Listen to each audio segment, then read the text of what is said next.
This channel does not promote any violent, harmful, or illegal activities. All content provided by this channel is meant for an educational purpose only. দেখুন, একজন তৃণমূল নেতাকে কি পরিকল্পনা করে আরেকজন তৃণমূল নেতা খুন করলেন, এটা শাসক দলের কাছে ঠিক কতটা মাথা ব্যথার। দেখুন, জেলায় জেলায় তৃণমূলের কোন দল, কেষ্ট বনাম কাজল, আরাবুল বনাম শওকত, এই লড়াই কিন্তু কিছুতেই থামছে না। তৃণমূল কি এবার সক্রিয় হবে?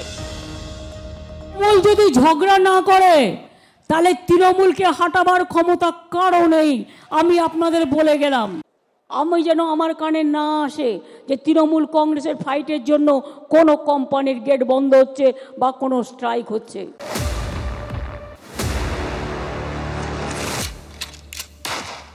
দলনেত্রী বারবার নিষেধ করেছেন, তারপরও তৃণমূলে ঝগড়া শেষ নেই। জেলায় জেলায় দ্বন্দ্ব, রক্তক্ষয়ী কোন্দল, যা দেখিয়ে নিয়মিত রাজ্যের শাসক দলকে বিচ্ছেন বিরোধীরা।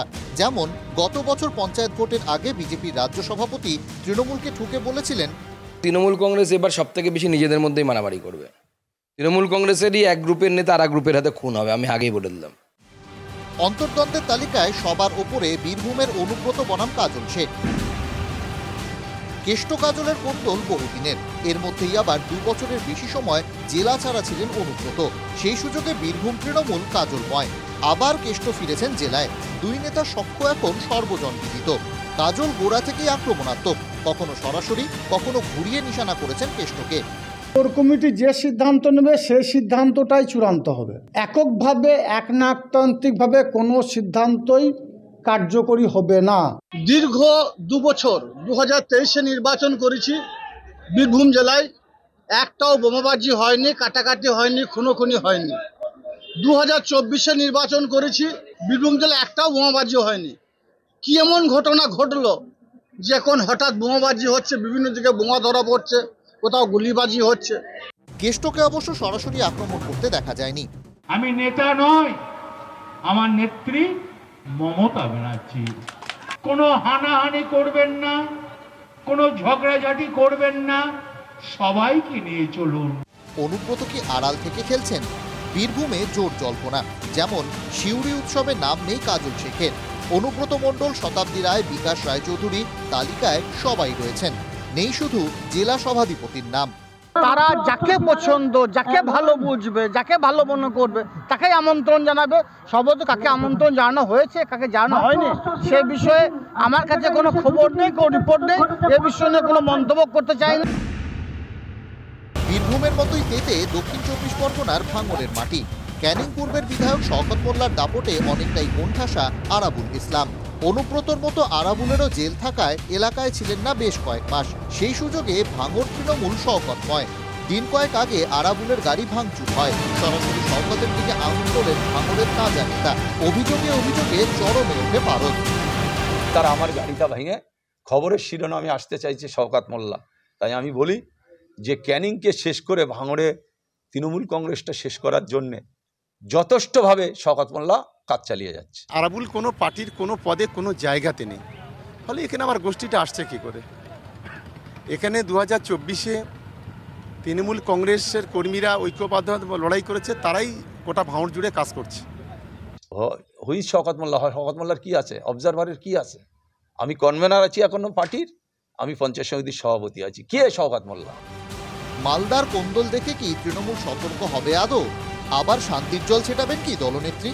Bureau report, TV9 Bangla. Film ব্রেকের পর আর এবার স্বাস্থ্যসাথী প্রকল্প ঘিরেও দুর্নীতির ভাইরাস। রোগীর বাড়ি ফেরার জন্য বরাদ্দ 200 টাকাও আত্মসাতের অভিযোগ উঠছে স্বাস্থ্যকর্মীদের একাংশের বিরুদ্ধে। বিতর্কে কলকাতা মেডিকেল কলেজ, চাপের মুখে পড়ে তদন্ত কমিটি গঠন। বাংলার স্বাস্থ্য পরিকাঠামো নিয়ে এবার শুরু হয়েছে রাজনৈতিক চাপানুতোর।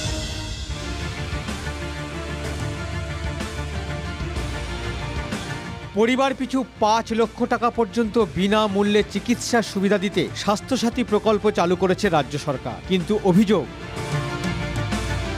সেই প্রকল্প ঘিরেও এখন বাসা বেঁধেছে দুর্নীতির ভাইরাস। খাস কলকাতা মেডিকেল কলেজেই এমন অভিযোগ উঠেছে।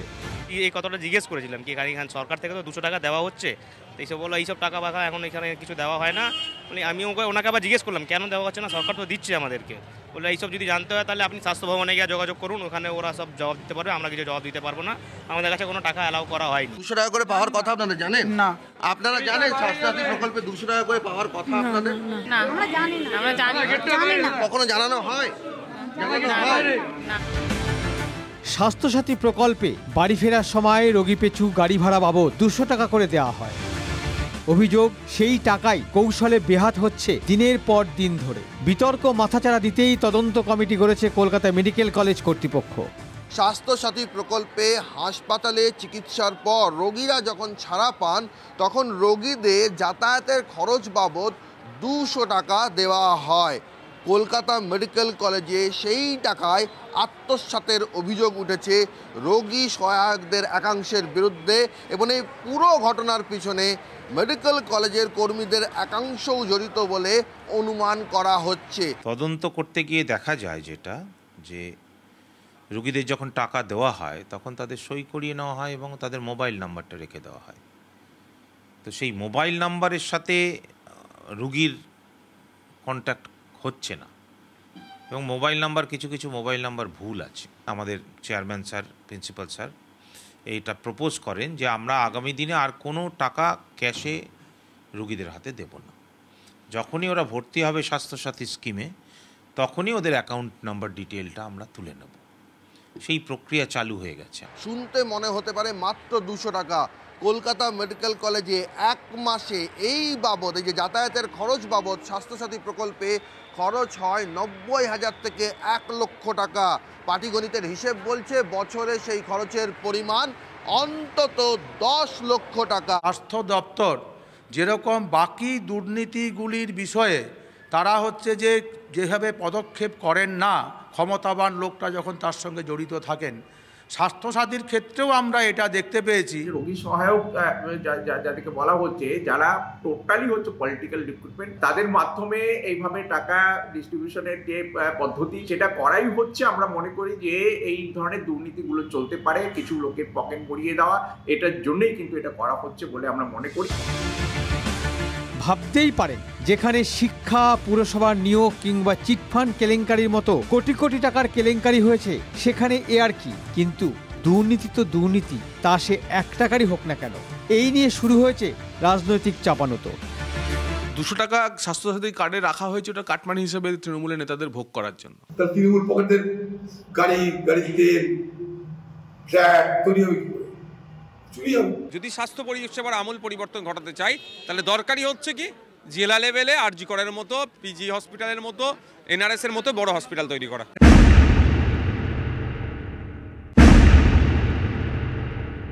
প্রশাসনিক বিষয়, যে জায়গায় এই ধরনের ঘটনা ঘটেছে প্রশাসন নিশ্চয়ই তৎপরতার সাথে দেখবে, কারণ এই স্বাস্থ্যসাথী সারা দেশের জন্য একটা রোল মডেল। প্রশ্ন উঠেছে, রাজ্যের বাকি মেডিকেল কলেজ এবং সরকারি হাসপাতালে সব ঠিকঠাক আছে তো? সেখানে স্বাস্থ্যসাথী প্রকল্পের সুবিধা থেকে কোনো রোগী বঞ্চিত হচ্ছেন না তো? সেদিকে কি নজর দেবে রাজ্য প্রশাসন? সৌরভ দত্তের রিপোর্ট, TV9 বাংলা।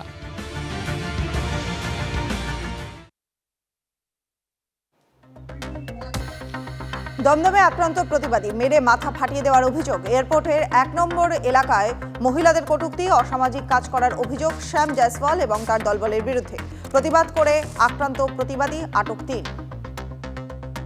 বিনামূল্যে জলের জোগান না পেয়ে বিপাকে দাসপুরের বোরো ধান চাষিরা। পশ্চিম মেদিনীপুরে কাঁসাই নদীতে বাঁধ দিয়ে আটকে রাখা হয় জল। প্রতি বছর চাষের সময় কৃষকদের সেখান থেকে জল দেওয়া হয়।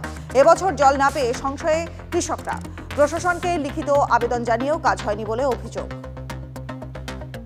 বেপরোয়া বালি বোঝাই গাড়ি ধাক্কায় আহত কৃষক। বালি বোঝাই ট্রাক্টর আটকে বিক্ষোভ। বাঁকুড়ার ওন্দা থানার কুমারডাঙ্গা গ্রামে উত্তেজনা। বেআইনি বালি পাচার এবং বেপরোয়া গতির জেরেই দুর্ঘটনার অভিযোগ গ্রামবাসীদের। পরিস্থিতি নিয়ন্ত্রণে পুলিশকে ঘিরে বিক্ষোভ এলাকাবাসীর।